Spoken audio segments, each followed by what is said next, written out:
खुशामदीद। हैदर रोज की तरह ऑफिस के लिए सुबह सुबह निकलता है, अपनी गाड़ी पार्किंग में लगाता है और ऑफिस की ओर चल देता है। इसी तरह से हैदर के दिन की रोज ही शुरुआत हुआ करती थी। आज भी वह ऐसे ही निकला था, पर ऑफिस में जाने से पहले उसको एक भिखारी मिलता है। अल्लाह नाम पे कुछ दे दो भाई, मैं बहुत गरीब हूँ और बहुत भूखा हूँ। हैदर उस भिखारी को कुछ देर देखता है, उसको बहुत तरस आता है, इसलिए वो अपनी जेब से 100 रुपये निकाल कर उसको दे देता है और ऑफिस के लिए चल देता है। आज हैदर के ऑफिस में एक ज़रूरी मीटिंग थी, इसलिए वो टाइम से ऑफिस पहुंचना चाहता था। तभी ऑफिस के गेट पर एक बच्चा अपने औजार लिए उसको आवाज़ देता है। महज कोई 14-15 साल का बच्चा। सर सर प्लीज़ अपने जूते पॉलिश करवा लीजिए। हैदर अपने शूज़ देखता है और सोचता है क्यों ना इनको पॉलिश करवा लिया जाए। ये लो, ठीक है, जल्दी से मेरे जूते पॉलिश कर दो, मेरे पास ज़्यादा वक्त नहीं है। हाँ सर, क्यों नहीं, मैं अभी पॉलिश कर देता हूँ। लाएं, अपना पैर आगे बढ़ाएं, आपका ज़्यादा वक्त नहीं खराब होगा। और वो बच्चा मेहनत से हैदर के जूते साफ कर देता है। कितने पैसे हुए तुम्हारे? सर आपके 40 रुपए हुए हैं। 40 रुपए? तुम्हारा दिमाग तो ठीक है, 20 रुपए का काम तुम 40 रुपए बोल रहे हो। जैसा आपको ठीक लगे, अगर आपको 20 रुपए ठीक लगते हैं तो 20 ही दे दें। हैदर फटाफट से 20 रुपए उस बच्चे के पास डालकर और जल्दी जल्दी से ऑफिस के अंदर चला जाता है। हैदर अपनी मीटिंग ख़त्म करता है और ऑफिस के बाद अपने दोस्त के साथ शाम की चाय पीने के लिए एक कैफ़े में बैठा होता है। हैदर और उसका दोस्त कुछ बात कर रहे होते हैं, तभी हैदर को कुछ पीछे से आवाज़ सुनाई देती है। वो सोचता है ये आवाज़ कुछ जानी पहचानी है और वो ध्यान लगाकर उनकी बातें सुनने लगता है।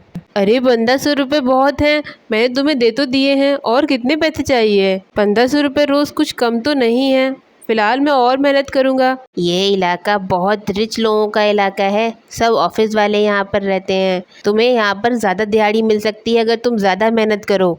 और भाई मुझे 2000 रुपये चाहिए, वरना तुम्हारी जगह मैं किसी और को दे दूँगा। अभी फ़िलहाल मैं इन 1500 रुपये से काम चलाता हूँ, पर ध्यान रखना मेरी बात का। अब मैं चलता हूँ। उनकी बातें सुनने के बाद हैदर को याद आ जाता है, ये तो सुबह वाला भिखारी है जिसको उसने 100 रुपये दिए थे। हाँ, जल्दी खाना बनाओ, मैं आ रहा हूँ। हाँ, तुम्हारी सोने की अंगूठी भी लेता आऊँगा, फिक्र ना करो, बहुत पैसा है। सुनो, आज चिकन फ्राई बना लेना। हाँ, बच्चों के लिए भी चीज़। हैदर गुस्से में जाकर उसके सामने खड़ा हो जाता है, पर कुछ बोल नहीं पाता क्योंकि उसको सुबह का सारा मंजर याद आ जाता है। कैसे इस भिखारी को उसने 100 रुपये दिए और उस बच्चे के 20 रुपये काट लिए, क्योंकि उस बेचारे बच्चे ने बहुत मेहनत करके कमाए थे। हैदर चुपचाप वहाँ से चला जाता है। रात भर उसकी बेचैनी से कटती है और सुबह होते ही वह ऑफिस के गेट के पास पहुँचता है, जहाँ वो बच्चा अपनी किताब पढ़ रहा होता है। क्या पढ़ रहे हो बेटा? अरे अंकल आप? हाँ बताएं, क्या आपके जूते साफ करने हैं?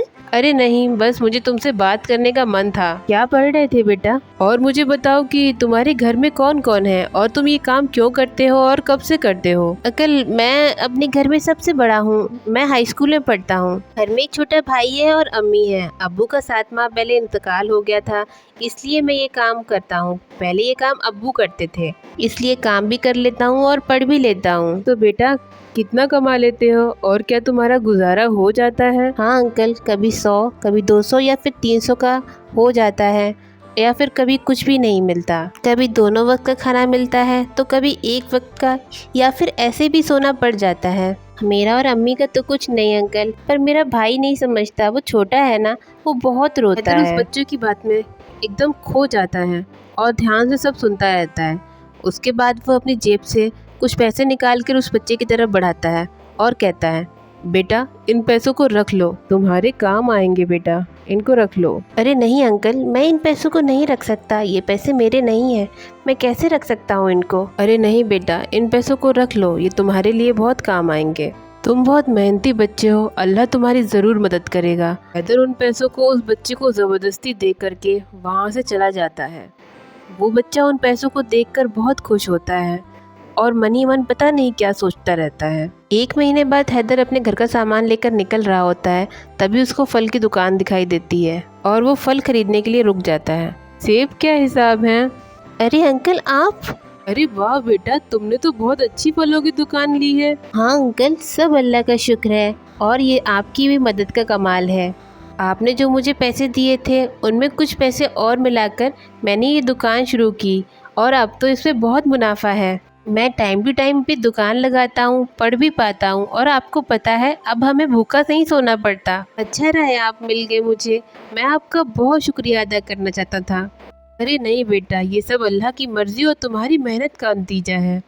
मैं दुआ करूँगा कि तुम जैसे मेहनती बच्चे को अल्लाह खूब कामयाबी दे, तुम और कामयाब हो। चलो अब जल्दी से मुझे 2 किलो सेब दे दो। बच्चा बहुत खुश होकर हैदर को 2 किलो सेब देता है, उसका शुक्रिया अदा करता है और हैदर भी मन ही मन इतना ज़्यादा खुश होता है। कैसे एक बच्चे ने अपनी ज़िंदगी को संवारा है। हैदर उसको सेब के पैसे देता है और दुआएं देता हुआ वहाँ से चला जाता है। वीडियो पसंद आ रही है तो प्लीज हमें लाइक शेयर सब्सक्राइब करें। हम चलते हैं, फिर मिलेंगे। अल्लाह हाफिज।